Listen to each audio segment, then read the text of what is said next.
భట్టి గారి నాయకత్వం, తుమ్మల గారి నాయకత్వం, పొంగులేటి గారి నాయకత్వం, మట్టా రాఘమయ్య గారి నాయకత్వం, మట్టా దయానంద్ గారి నాయకత్వం. జై కాంగ్రెస్. ద్రాక్షపల్లి గ్రామ వాస్తవ్యులందరికీ, ఇందిరమ్మ ఇళ్ల లబ్ధిదారులందరికీ కూడా హృదయపూర్వకంగా శుభాకాంక్షలు.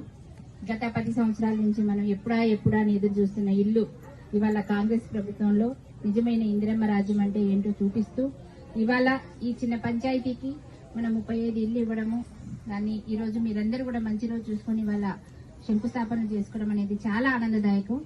అంటేనే మనందరికీ తెలుసు, గత 10-15 సంవత్సరాల నుంచి ఎవరికి సరైన ఇల్లు లేక ఒక్క ఫ్యామిలీయే, అంటే ఒక్క ఇంటిలోనే ఒక 5-6 కుటుంబాలు ఉండడము, పిల్లల పెళ్లిళ్ళైనా కూడా వాళ్ళకి ఇల్లు లేకపోవడము, ఇవన్నీ కూడా చాలా బాధాకరం. గతంలో ఏవైతే ఇందిరమ్మ ఇల్లు ఇచ్చారో అవే ఉన్నాయి ఇప్పటికి కూడా ఊళ్ళలో. మళ్ళీ ఇప్పుడు ఇన్నాళ్ళ తర్వాత కూడా మళ్ళీ ఇందిరమ్మ ఇల్లే మీకు ఇవ్వడం జరుగుతూ ఉంది.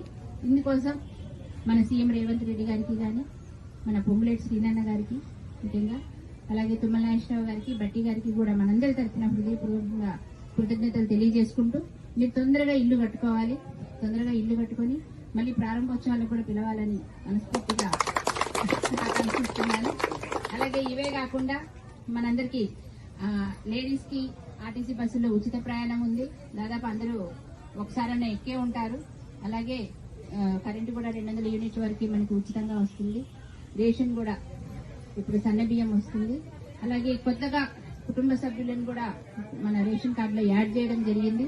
మీ అందరికీ ఈ పాటికి ఆ రేషన్ కూడా వచ్చి ఉంటుంది, కొత్త సభ్యులు వచ్చేసి.